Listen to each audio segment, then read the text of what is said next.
Estamos de volta com o nosso convidado de hoje, o escritor e jornalista Carlos Marcelo.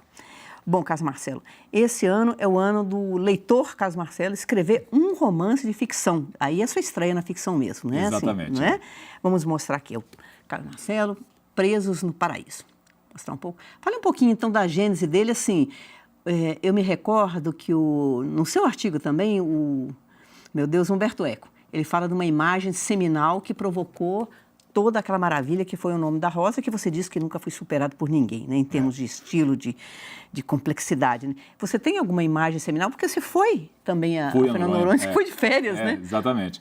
Não, na verdade, eu fui escrever uma matéria sobre o lado menos conhecido da ilha, né? Assim, mas só para você pegar essa imagem do Humberto Eco, que ele fala assim, que tudo que ele queria, depois ele teorizou bastante, mas tudo que ele queria era envenenar um monge, né?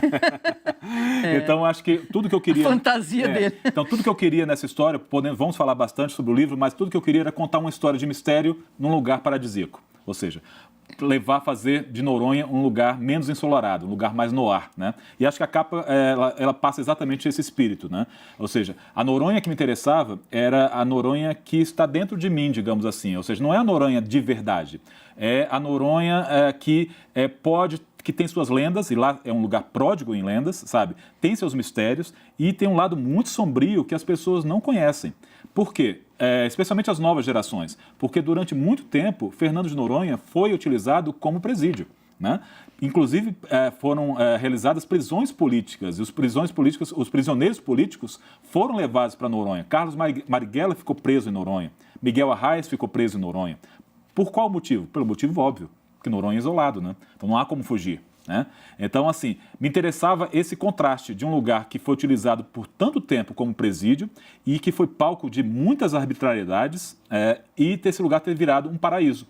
Então, assim, tem um momento do livro que um dos protagonistas, que é o historiador Tobias Martins, que ele fala assim, é como se Alcatraz tivesse virado o Havaí. Né? Uhum. Então é exatamente isso, ou seja, mas não deixa de carregar suas cicatrizes. Então, assim, esse livro só poderia ser ambientado em Noronha, por vários motivos. O primeiro deles é exatamente esse, porque me interessava essa carga dramática que Noronha carrega, porque os personagens, ao menos os principais, carregam também seus dramas particulares. Então, assim, eu costumo dizer que Presos no Paraíso não é difícil até de encaixar como um romance policial, porque ele é quase um drama policial. Porque todos os personagens carregam seus próprios dramas. E esses dramas, digamos assim, explodem no final. Então, ele é um romance policial porque ele obedece ao cânone, né, do gênero. Ou seja, ele tem um crime, tem uma investigação, tem uma solução. Mas há algumas subversões do gênero dentro disso. Uma delas, acho que você ia até falar sobre isso, né, sobre a questão das vozes narrativas, né, que você falou para mim, né? A gente estava comentando sobre isso. São duas, pelo menos. Né? Isso, exatamente. São duas vozes narrativas. Uma clássica, tradicional, o onisciente, o narrador onisciente, e outra que é o próprio Tobias, né? Isso, em primeira pessoa, o historiador. Isso, E essas duas vozes narrativas, elas caminham em paralelo, às vezes, e não necessariamente alternando por capítulos, tipo, o primeiro capítulo é de um e de outro. Não, às vezes tem dois capítulos que é narrado pelo Tobias, depois vai para a investigação, que é narrado por esse narrador onisciente. O próprio Tobias, a história dele é narrada também em flashback, então há uma mistura, assim, não só de vozes narrativas, mas também de tempos. Então, assim, o livro também contém flashbacks para que tudo desemboque no final, no último capítulo, que é o único capítulo onde se encontram as vozes narrativas. E não à toa isso tem um motivo, que é o fato de, em Noronha, existe uma coisa muito peculiar da ilha, que se chama Mar de Fora e Mar de Dentro. Ou seja, o mar em Noronha, ele bate tanto do lado do litoral brasileiro, como voltado para a África, né? A ilha, ela é banhada pelos dois lados. E eu achei muito interessante, muito bonita essa imagem, né? Do Mar de Fora e o Mar de Dentro, e aí isso também me inspirou bastante, assim, de escrever uma história onde o Mar de Fora e o Mar de Dentro se encontrassem, e eles se encontram no último capítulo. E o fato do Tobias ser um historiador, né? O seu personagem, também deu pega para você também colocar muita informação histórica mesmo. Você utilizou livros de história, né? A Ilha Maldita, acho que tem um que chama assim? Exatamente. Um livro que eu, inclusive, comprei num sebo aqui em BH, ali em cima da livraria do Ouvidor, ali na Savassi. Encontrei um livro fascinante dos anos 20, que são duas longas reportagens, 2 livros que serviram de base. Um chama Fora do Mundo, Cenas e Paisagens, de Fernando de Noronha, e outro é exatamente esse que você se refere, A Ilha Maldita. São 2 reportagens escritas, uma nos anos 20 e outra nos anos 40, exatamente sobre Fernando de Noronha como presídio. Então, achei que um historiador ia se debruçar sobre aquilo quando a missão dele, e é isso eu vou falar um pouco da trama do livro, ele vai para Noronha, esse historiador, para elaborar um roteiro turístico menos óbvio. Então, ele vai fazer um roteiro turístico histórico, que vai mostrar os fortes, Noronha, os presídios. Então, daí, inclusive, é uma das leituras para o título Presos no Paraíso. Esse é o título do trabalho que ele está fazendo. Mas, na verdade, também é um título metafórico, né? Porque todas as pessoas, inclusive os ilhéus, ou seja, as pessoas que moram lá, estão presas no paraíso, né? É um outro cotidiano que a gente não imagina. Exatamente. Então há um contraste do idílio da vida do turista com o cotidiano, a dureza concreta do cotidiano dos ilhéus. Isso me interessava bastante também, mostrar esse lado mais cotidiano de quem vive numa ilha e que não pode, por exemplo, pegar o carro para ir para um shopping, sabe, no final de semana, ou tomar um café na esquina. Não é assim. As coisas lá têm um parâmetro. E se acontece um problema no aeroporto, que é exatamente o início do livro, então você, para sair, só vai poder sair ou a barco, que demora, ou a nado, né? Que também não aconselho, né? Então, isso me interessava bastante também, que é trazer um dos princípios da literatura policial, na verdade um dos subgêneros, se chama o crime do quarto fechado, né?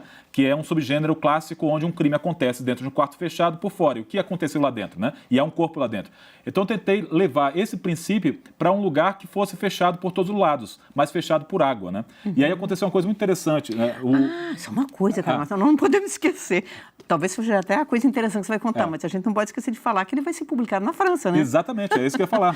Bom. Eu ia falar sobre isso, porque essa história despertou o interesse de uma editora tradicionalíssima da França, talvez a mais tradicional, que é a editora Gallimard, que publicou Marcel Proust e grandes autores franceses, e tem no seu hall de autores brasileiros poucos nomes, entre eles Chico Buarque, Radouan Assar, Daniel Galera, Drummond. Nossa, que time, para onde você está entrando, hein? Exatamente. E eles se interessaram exatamente por ser uma história brasileira, não apenas por ser uma história policial, por ser uma história contemporânea, passada no Brasil e num lugar que não é tão conhecido como eles. Então, assim, essa eu acho que tem sido uma das características que tem sido mais destacadas nas primeiras leituras que o romance recebe. O fato de contar uma história tão brasileira, num lugar tão brasileiro, mas ainda muito pouco conhecido pelos próprios brasileiros.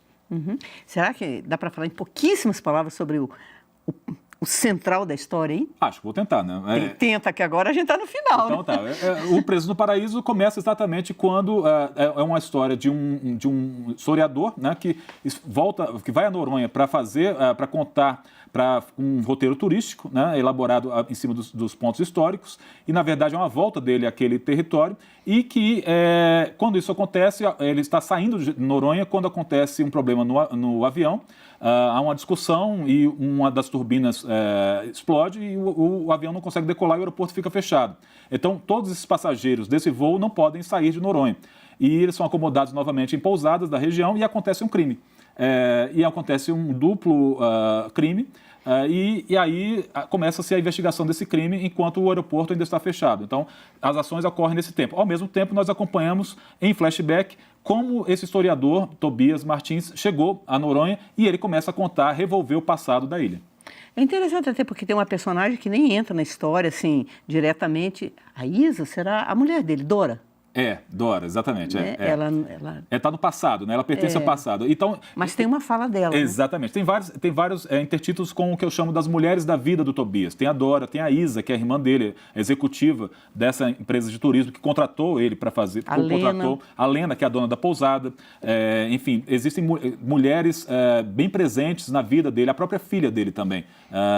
Então, assim, são personagens que vão ganhando força. E isso tem sido uma das coisas também muito comentadas sobre o livro, esse mosaico de personagens. Não é apenas uma investigação policial, sabe? Que é comandada por um delegado noronhense chamado Nelson, que é bonachão, que é tipo que usa astúcia para chegar a solução final, que eu não vou falar aqui, claro, né? Claro. Mas enfim, mas que é um tipo muito noronhense, muito nordestino. Então, eu consegui, acho, emprestar as minhas lembranças de infância a esse personagem e aos outros. O Nelson tem praticamente a minha idade, 46 anos, 45 anos. Então, eu fiz dessa Noronha, não a Noronha da realidade, mas uma Noronha que carrega elementos da cultura paraibana, pernambucana, potiguar, uma cultura nordestina no geral. E também, ao mesmo tempo, carrega essa contradição de ser um destino turístico tão valorizado e, ao mesmo tempo, às vezes, tão maltratado. Agora, que bom que você não incorreu, na minha opinião, é uma lei realmente do romance policial. E eu acho que realmente ninguém conseguiu transgredir essa lei, que é não misturar o romance policial com o romance amoroso. Eu acho que ninguém consegue. Nenhum desses autores que você citou e que nós citamos, que nós gostamos tanto, eu não acho que ninguém consiga realmente abordar uma relação. Porque ele tem envolvimento com algumas mulheres. Exatamente. Mas não é uma história de amor. Não, porque eu acho que o crime bloqueia isso, né? Assim, as pessoas que passam por experiências ou que estão vivendo situações intensas, como um crime, elas não conseguem vivenciar isso de uma forma na plenitude.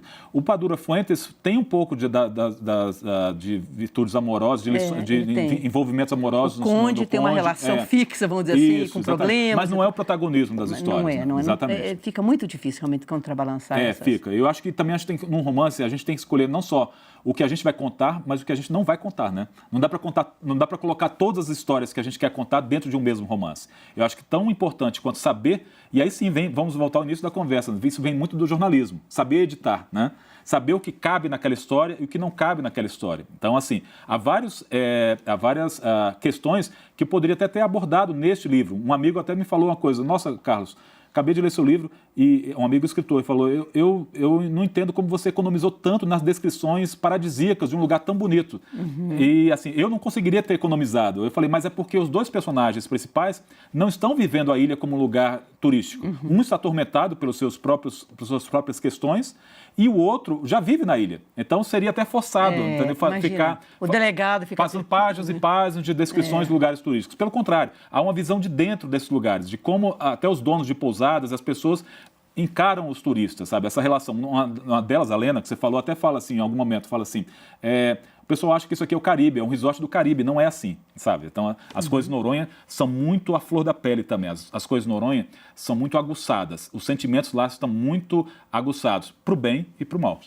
Tá certo. Olha, eu queria te agradecer muito você ter vindo aqui, né, conversar com a gente. Eu já li o livro, gostei muito, e fica esse convite para todo mundo também partilhar esse prazer, tá? Eu que agradeço muito o convite e convido todo mundo então a ler, né, esse lançamento, Presos no Paraíso, pelo selo Tusquets, é um selo espanhol que chegou no Brasil pela editora Planeta, né? E eu espero que todo mundo mergulhe nessas águas misteriosas. Ótimo. E nós ficamos por aqui, agradecemos também a vocês que acompanharam a nossa conversa até aqui, sempre renovando o convite, sexta-feira, às 2h15 da tarde. Até lá.